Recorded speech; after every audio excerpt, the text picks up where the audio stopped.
Nós, de forma bem simples, nós, os cristãos, estamos acostumados a definir o Evangelho como boas novas, boas mensagens, boas notícias. E, de fato, Evangelho no grego, seu significado é justamente este: boas novas, boas notícias e até mesmo boa mensagem.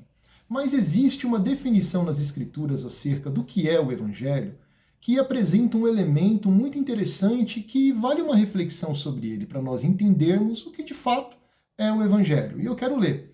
É o texto que está no livro de Romanos, capítulo 1, e eu quero ler o versículo 16 e também o 17. O apóstolo Paulo, a escrever esta epístola para a igreja que estava em Roma, que consistia tanto de judeus como também de gentios. Ele diz o seguinte neste texto: Pois não me envergonho do Evangelho, porque é o poder de Deus para a salvação de todo aquele que crê, primeiro do judeu e também do grego, visto que a justiça de Deus se revela no Evangelho, de fé em fé, como está escrito: o justo viverá pela fé. Interessante isso, porque se Evangelho significa boas novas, por que será que o apóstolo Paulo então aqui apresenta o Evangelho para a igreja que estava em Roma como poder de Deus para a salvação? Afinal de contas, o que será que o apóstolo Paulo quis dizer quando ele apresenta este termo agora, poder de Deus, ao Evangelho? Existe um texto nas Escrituras que está no capítulo 2 do Evangelho de Lucas, que fala acerca do nascimento de Jesus. Jesus havia nascido em Belém, cidade de Davi, e naquela região haviam muitos pastores no dia do nascimento de Jesus.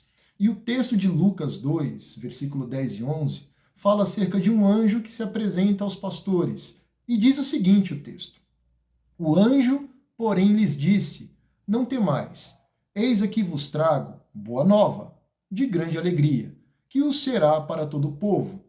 É que hoje vos nasceu, na cidade de Davi, o Salvador, que é Cristo, o Senhor. O texto aqui, na verdade, o anjo, quando fala acerca desta boa nova, desta boa notícia que ele estava apresentando a estes pastores, ele estava falando a respeito de Jesus Cristo.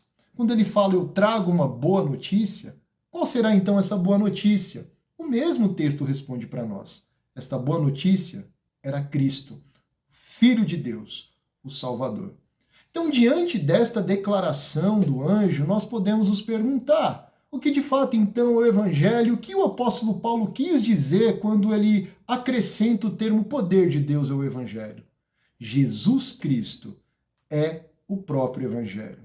Afinal de contas, o poder de Deus que salvou o homem foi o envio do seu Filho, Jesus Cristo, para redimir toda a humanidade.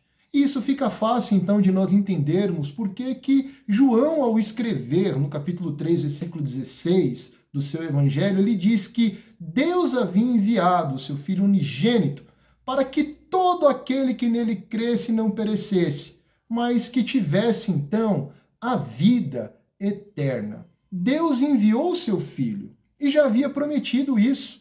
Pois quando o homem cai, ou seja, quando ele esteve diante do pecado, o livro de Gênesis capítulo 3 nos descreve isso, fala acerca da queda do homem. No versículo 15 do mesmo capítulo 3 de Gênesis, Deus diz, Deus já promete, o envio de um que viria da semente de uma mulher, que esmagaria a cabeça da serpente, ou seja, aniquilaria com a morte. E este texto fala, na verdade o texto, esse próprio texto, é o Evangelho. Deus está falando ali acerca do envio do seu Filho para a salvação de toda a humanidade. O homem que um dia havia pecado e por conta do pecado a morte havia entrado na vida de todos os homens, agora o resgate aconteceria através de um que ele enviaria para redimir toda a humanidade, para ser entregue no lugar de todos. E este é Jesus. Se nós lermos os textos do Antigo Testamento, é dele de quem o Senhor está falando. É acerca dele a promessa de Deus. Entendemos então com isso por que o apóstolo Paulo então define o Evangelho como o poder de Deus. Porque é Jesus Cristo quem tem poder para salvar toda a humanidade. Qual é então o conteúdo do Evangelho? É o próprio Senhor Jesus Cristo. O Evangelho não é somente uma troca de informações, não é somente anunciar. O Evangelho é nós oferecermos como testemunha o próprio Senhor ao mundo para que eles possam se arrepender e serem, assim como nós, reconciliados com Deus. Não é por acaso, então, que o apóstolo Paulo, ao escrever sua epístola para a igreja que estava em Corinto, no capítulo 2, ele diz assim: Eu, irmãos, quando fui ter convosco, anunciando-vos o testemunho de Deus, não o fiz com ostentação de linguagem ou de sabedoria, porque decidi nada saber entre vós, senão a Jesus Cristo e este crucificado. Qual era o conteúdo do anúncio do evangelho do apóstolo Paulo para a igreja de Corinto e para muitas igrejas que ele fundou? O próprio Jesus Cristo. No capítulo 15 desta mesma epístola para a igreja de Corinto, o apóstolo Paulo diz, a partir do versículo 1, o seguinte: Irmãos, venho vos lembrar o evangelho que vos anunciei, o qual recebeste e no qual ainda perseverais. Por ele também sois salvos, se retiverdes a palavra tal como vô-la preguei, a menos que tenhais crido em vão. Antes de tudo, vos entreguei o que também recebi, que Cristo morreu pelos nossos pecados, segundo as Escrituras, e que foi sepultado e ressuscitou ao terceiro dia, segundo as Escrituras. O apóstolo fala para a igreja, perseverar. Ele exorta a igreja, para que a igreja perseverasse no Evangelho, pela qual eles haviam sido salvos, ou seja, o poder de Deus, o próprio Jesus Cristo. Entendemos então que o Evangelho é o poder de Deus para a salvação, porque Jesus Cristo é o próprio Evangelho. É aquele que foi prometido por Deus para morrer em nosso lugar. Ele veio, foi entregue aos homens, morreu, venceu a morte para nos conceder vida e vida eterna com Deus. Então, na missão da igreja, precisamos entender que a igreja precisa se concentrar no anúncio do Evangelho, na própria pessoa do Evangelho, Jesus Cristo. Ele é o principal conteúdo. Ele, na verdade, é o poder de Deus para a salvação de todos os homens.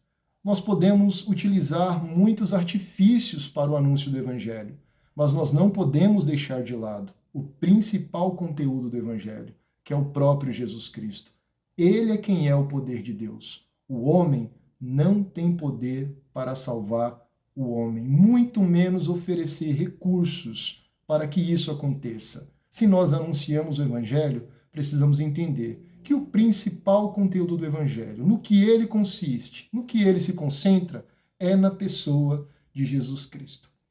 Que Deus abençoe a sua vida, e se você gostou desse vídeo, não deixe de compartilhar com quem precisa aprender um pouco mais, de curtir ou até mesmo de comentar, se for necessário. Não deixe também de se inscrever se você ainda não fez isso, e envie para os seus amigos que precisam conhecer um pouco mais acerca das Escrituras. E nós nos vemos no próximo vídeo, em nome de Jesus.